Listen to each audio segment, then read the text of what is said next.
So I have this pattern here for you.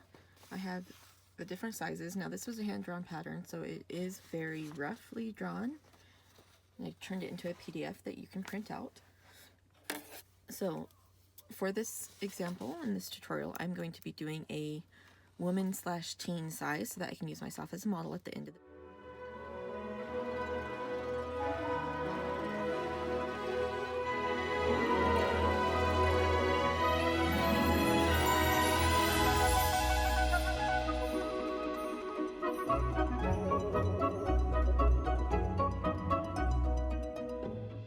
exact. So there's my woman pattern. Here I have some long quilting pins that I usually use. They're a little longer than some of the pins you might need, but they work for my tastes. You really only have to put a couple pins in this. You can put a lot of pins if you'd like to, but you don't have to. And here are my scissors. I'll link them in the description down below. They're just Fiskars.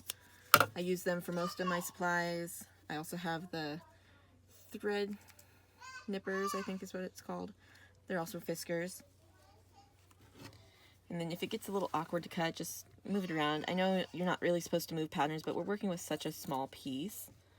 And I don't have a big cutting table like I would love to have. So I kind of just rough cut it out, and then I'll...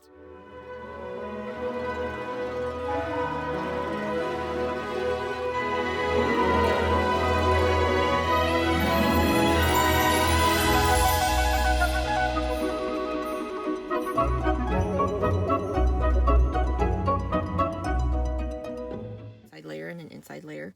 That makes it really light and easy to wear. For this example, I will be doing a third layer. That way you can follow it with the 3 layers or with 2.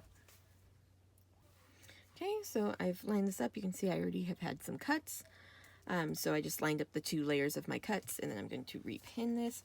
I like this kind of material because no matter which direction you place your mask, you can cut it. I can do some upside down, right side up. It's not going to matter because I can cut in any direction. Some of my other materials, you do only have to cut in one direction, such as this one. You have to make sure that you get those Minnie and Mickey Mouse pieces into your cuts. So if you're using a material more like this one, you want to make sure that you're only placing those pieces upright. You don't want to do it in the 2 layers. You want to just do 1 layer at a time so that you can make sure you get those cute pieces into your mask. So we're just going to go ahead and pin this like we did the last one.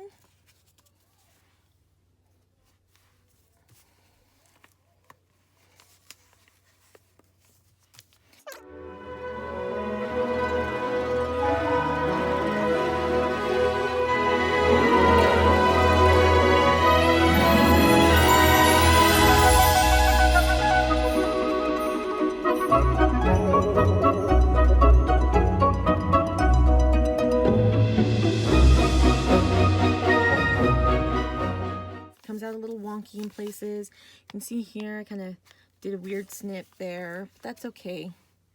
I left you enough room in these patterns to sew all of that off, so it's not going to matter at the end. So now we have these 2 pieces.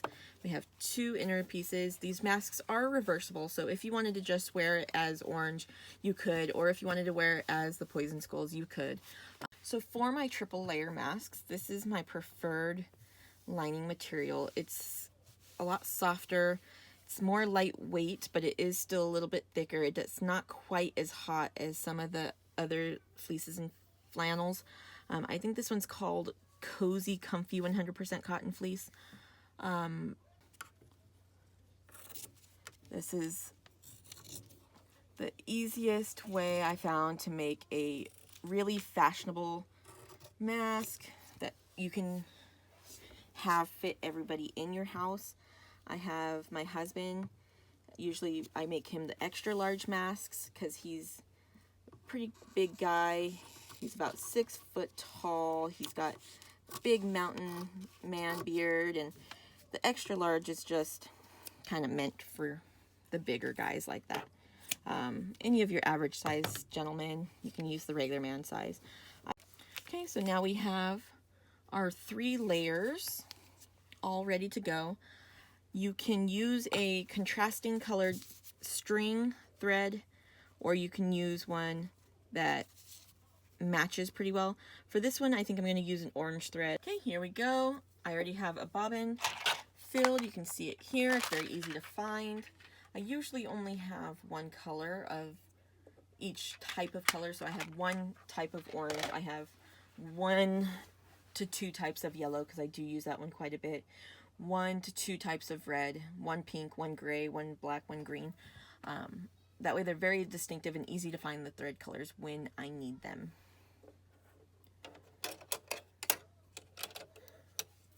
So I do have a top load bobbin, which I prefer over the side load. It's just a little bit easier for me to get in there and clean it out. I really love this machine. It is a Singer heavy duty. I have adorned it with some of my stickers, because I am kind of a sticker fiend if you haven't seen my station yet. So we are going to load these in. I always want to make sure that your bobbin is like a P. If you are using if you're new to sewing, always make sure it looks like a P when you set it in there. Let me see if I can get a better view on this. And then you're going to want to pull this thread over your little hook and pull it off to the side.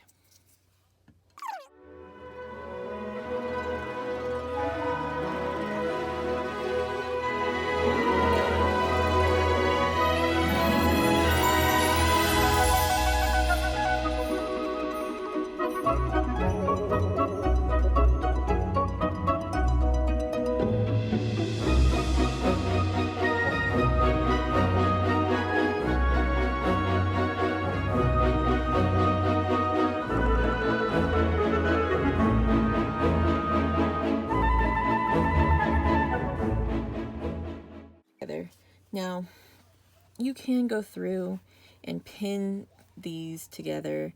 I find that it's such a small piece that I can just align them and kind of go for it. So I'm going to go ahead, I'm going to start at the pointed tip here when we do this. See if I can get a better angle on the light here for you. That might work okay.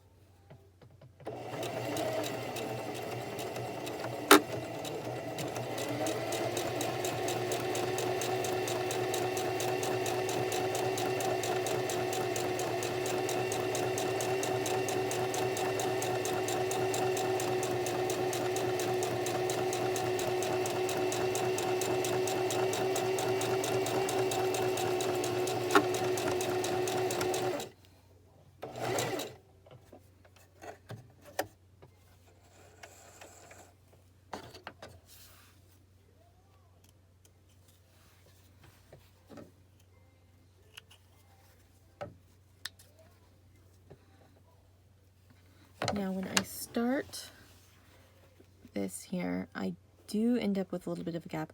I start as a back stitch using just these 2 pieces of material. If I go all the way to the edge here, you can end up with a little bit of a ruffle. So what you can do, if that's going to bother you or you're not sure you can line it up well later, you can always just flip your piece around, kind of line your needle up. You can do that by manually pushing your side wheel towards you, and then just sew it right up off. Always pull that wheel towards yourself so that you're not pulling the thread into the machine. It really just helps keep everything clean, less fuzz. You don't have to go into your machine and clean it up as often. Trim up all your little strings so that you don't have to trim them up later. You should end up with something a little bit like this. If it's not completely even, don't worry about it. It's not like you're trying to make everything perfect. Nobody's going to see the inside of it anyways. It's the outside that matters. And you can see when you flip that, it's going to look really nice and professional. So we're going to go ahead, I'm going to fast forward this a little bit, so these other layers together.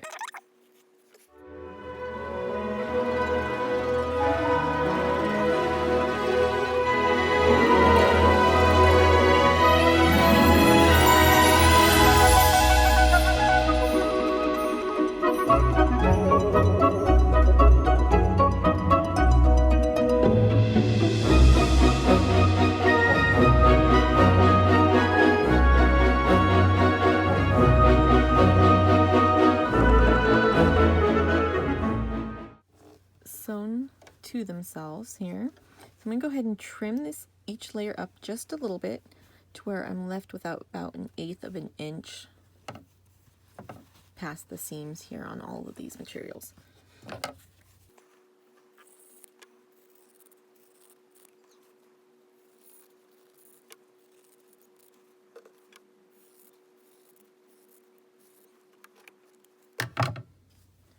Okay, here we go. So, like I said, it doesn't have to be perfect. What we're going to do now is the outside layer where you're going to flip it right side and tuck it into the other one. The inner layer, other outer layer. It doesn't really matter which of these really you put inside of the other one.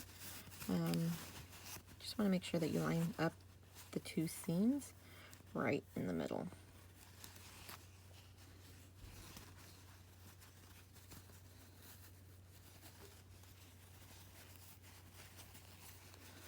Just like that there. And then we're going to take this third layer and put it inside as well. I've tried layering these a couple different ways. I've found that this way with the inner layer last just works the best. I don't know why, but it seems easier to me. Now, what we can do here is right here where these three seams come together, we can just put a pin on each side to keep them right there.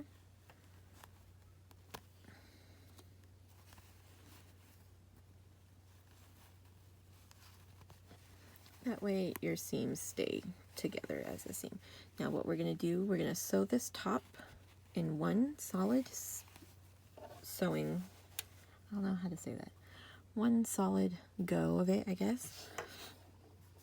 And once I get to the center here, I'm going to go ahead and reposition my layers of material on the other side to make sure that those ones are lining up. But concentrate on lining up the ones on the first side of your pattern first.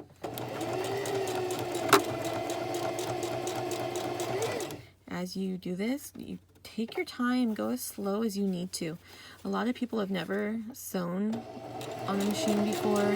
I guarantee you can do it. You don't have to have a ton of years of experience. You just have to go slower for yourself and give yourself time to learn and grow a little bit. Now I'm going to take out that first pin, because you do not want to break a needle sewing over a pin. I will tell you that from experience. Now right here I'm going to sew by hand, one stitch at a time, until I get to the center of my seams. You can tell you're going through your seams because it will be a little bit thicker to go through. I'm going to put my needle all the way down, take out this second pin. I am going to keep my finger here, line up these three layers a little bit better. They should be mostly lined up, but just to make sure, I'm going to raise my presser foot. I'm going to turn this just a little bit. Make sure that this is all flattened out here. Your needle being down when you're doing this step will allow you to reposition your material without having a gap in your stitching. Having gaps in your stitching can cause the thread to break eventually. It can cause weird little ripples in your final product, and nobody wants that. So we'll go ahead and continue.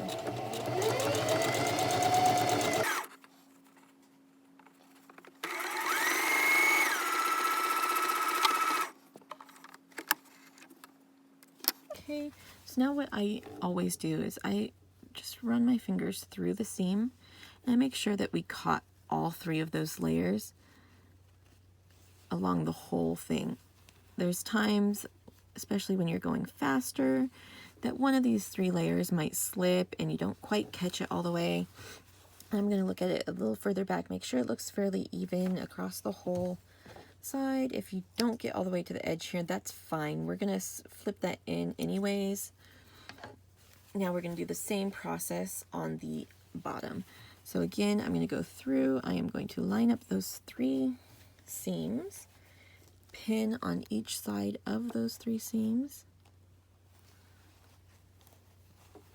to keep them together as I sew, and that will just keep it from having any strange little pieces out of whack. I don't think I quite got that right. And feel free to unpin and repin if you want to.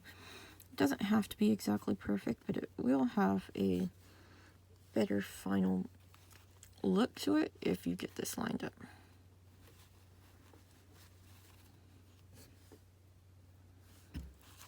Sorry about the shake. I'm working in very close quarters here and don't have the best equipment yet for video making.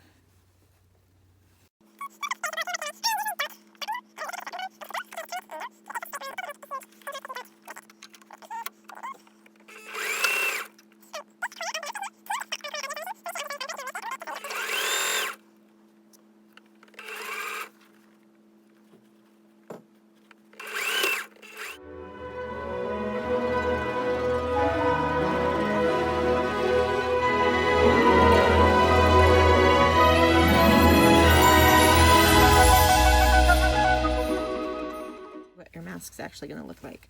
So we're going to separate this front piece from the back piece and we're just going to flip it in right side out.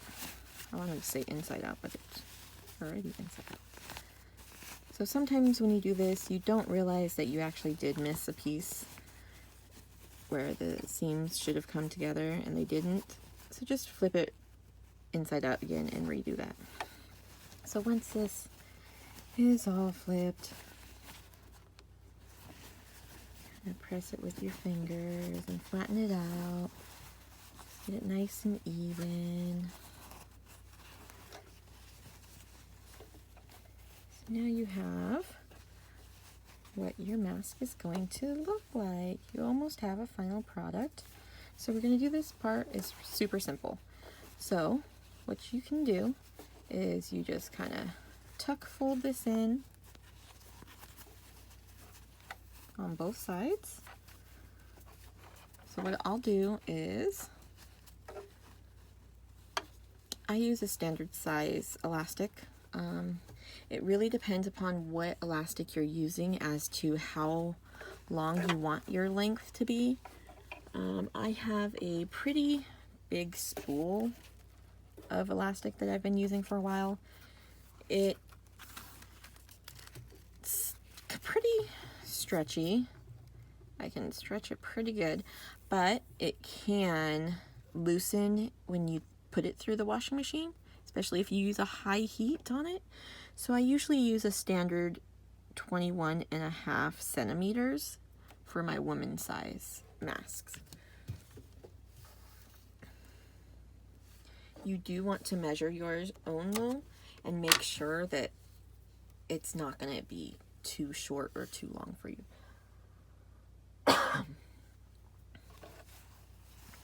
Okay, now with this pinned in the middle, you can kind of just stick this in on one side, and I usually put it in less than an inch. It's usually about 3/4 of an inch.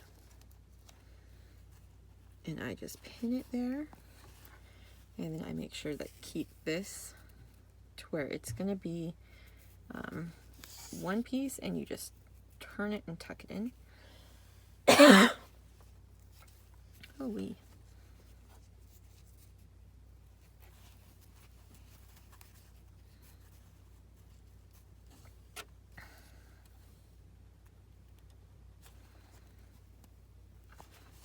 Now, if you're unsure about how much elastic you need for your mask size, you can pin both sides just like this and you can try it on.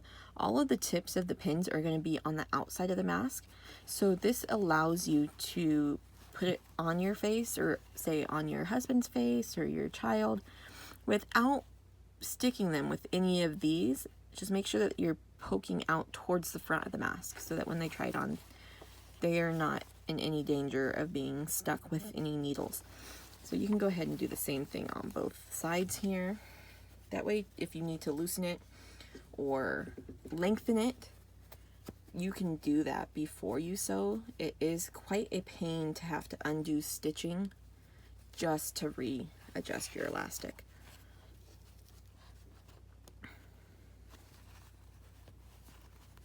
So there is that.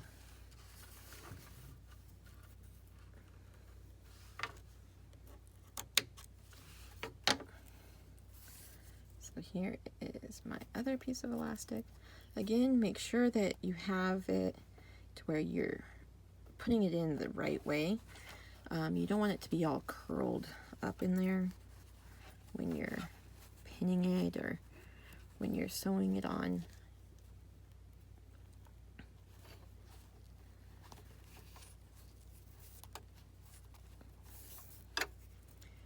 I don't usually fumble this much, but I'm trying to keep everything mostly in frame for you guys.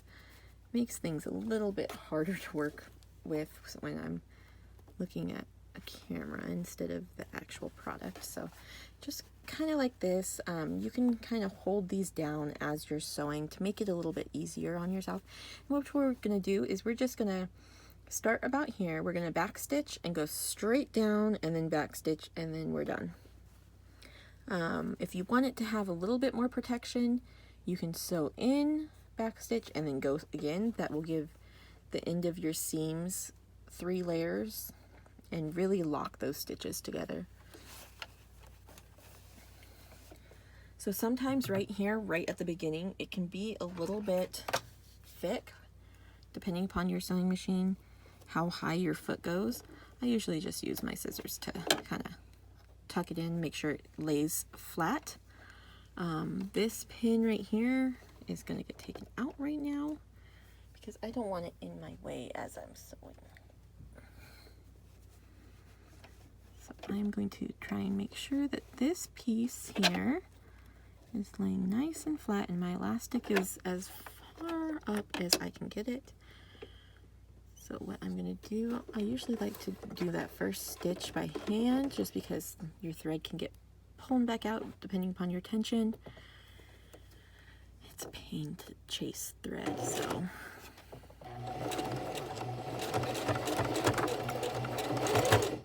So right here, see how the foot kind of went back a little bit? If you just pull that foot down, it usually lets your sewing machine go ahead and get over that bump in the elastic a little bit easier.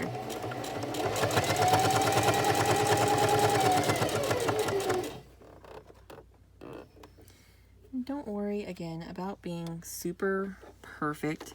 This mask is going to look super professional even without being 100% perfect.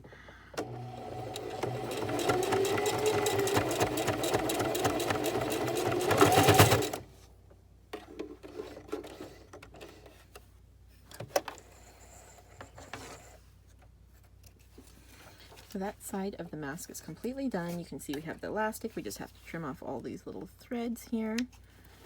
And on the other side as well. Now let's do this side.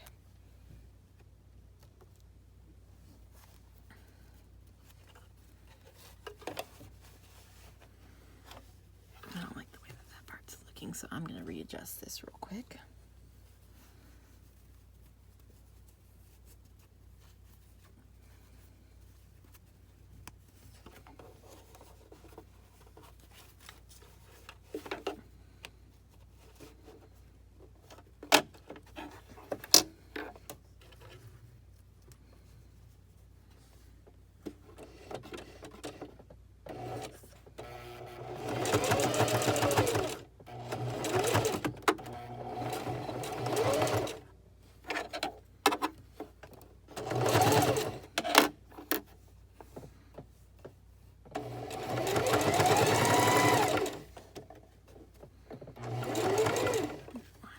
getting stuck right now.